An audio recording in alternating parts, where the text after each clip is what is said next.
नागपुरातील कायदा सुव्यवस्थेसंदर्भात नेहमीच प्रश्न उपस्थित होतात। मात्र गेल्या 2 वर्षांमध्ये नागपूर पोलिसांनी एक दुहेरी शतक लगावलेला आहे। तो दुहेरी शतक काय आहे आपण नागपूरचे पोलीस आयुक्त अमितेश कुमार यांच्याकडून समजून घेऊया। सर, MPDA आणि मकोका संदर्भात 2 सेंचुरीज तुम्ही मारल्या आहेत।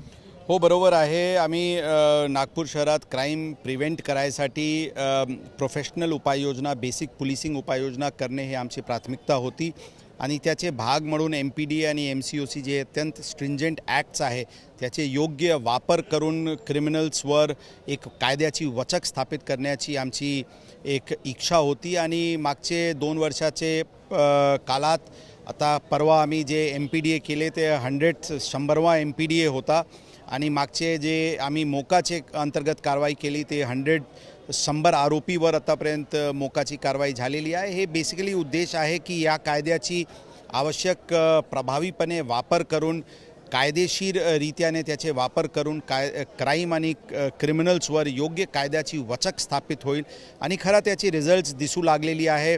जसं मी सांगितले, मर्डर्स जे नेहमी ज्यावर नागपूर शहरात पोलिसांबद्दल टीका होत असते, यावर्षी आत्तापर्यंत ऑक्टोबर अखेरपर्यंत जे मर्डर्सचे फिगर आहे त्यामध्ये अप्रॉक्सिमेटली 33% कमी झालेली आहे।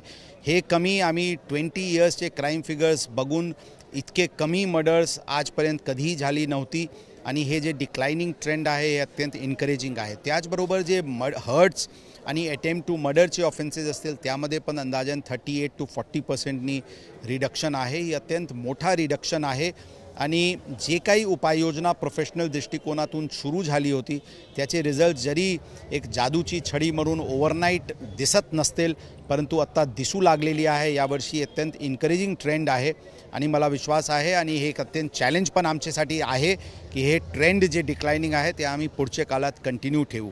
सर, मोठ्या संख्येने आरोपी तुरुंगामध्ये आहे या सगळ्या तुमच्या 2 उपायांमुळे। तर हे तुरुंगात असणे म्हणूनच नागरिक सुरक्षित आणि शांततेत असणे हा सरळ संबंध दिसतोय नागपुरात। आम्ही याबद्दल फक्त एवढेच सांगू की कायद्याची वचक क्रिमिनल्सवर असणे अत्यंत आवश्यक आहे।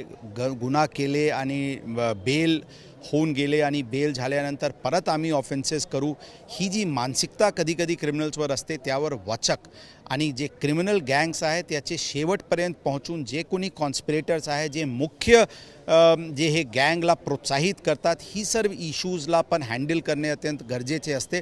म्हणून आम्ही ज्यावेळी आम्ही सुरुवातीला आलो होतो आम्ही सांगितले होते की शहरात 20 वर्षाचे अंदाजन 7 ते 8 हजार मर्डरचे आरोपीज यांचे डोजियर्स तयार करण्याची प्रक्रिया आम्ही सुरू केली होती आणि अत्यंत बारकाईने हे डोजियर्स तयार करून त्यांच्यावर सर्व्हेलन्स ठेवणे, त्यांना आर्थिक मदत कोण करतात, त्यांचे बेल कोण घेतात, त्याचे श्युरिटी कोण घेतात, त्यांनी काही बोगस श्युरिटीचे करतात का, हे क्रिमिनल जस्टिस सिस्टममध्ये बरेचशी इश्यूज असते, बरेचसे फॅक्टर्स असते। सर्वांवर एक कॉम्प्रिहेन्सिव्ह व्ह्यू रचना करून कारवाई करण्यात आलेली आहे आणि आरोपी अटक म्हणजे कायद्याची वचक असणे आवश्यक आहे, ती मला वाटते की आम्ही स्थापित केलेले आहे। काही आरोपी असे होते जे 2011ची मर्डर आता आम्ही 2021ला त्यामध्ये आरोपी अटक केले होते। काही प्रकरणामध्ये 300 ॲक्सिडेंटचे प्रकरण दाखवण्यात आला होता आणि त्यामध्ये मर्डर आहे हे आम्ही सिद्ध केले होते।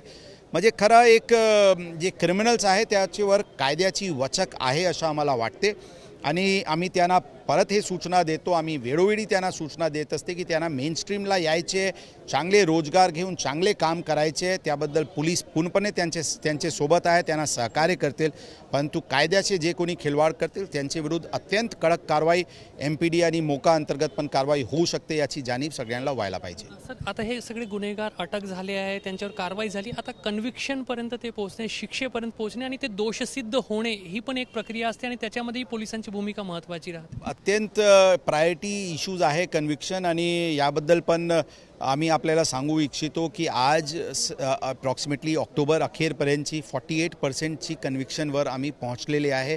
सेशन केसेसमध्ये अराउंड 30%ची कन्व्हिक्शन आहे। रेप्स आणि मर्डर्स हे जे गंभीर प्रकरण आहे त्याचे सर्व DCPs आणि ACPs यांनी काही ठराविक प्रकरण ॲडॉप्ट केलेले आहे आणि कन्व्हिक्शनसाठी आम्ही प्रयत्नशील आहोत। अत्यंत प्रायोरिटीचे इश्यू आहे, शासनाकडून ही अत्यंत प्रायोरिटीची इश्यू आमच्यासाठी फ्लॅग करण्यात आलेली आहे आणि ते आम्ही प्राथमिकतेने ते हाताळत आहे।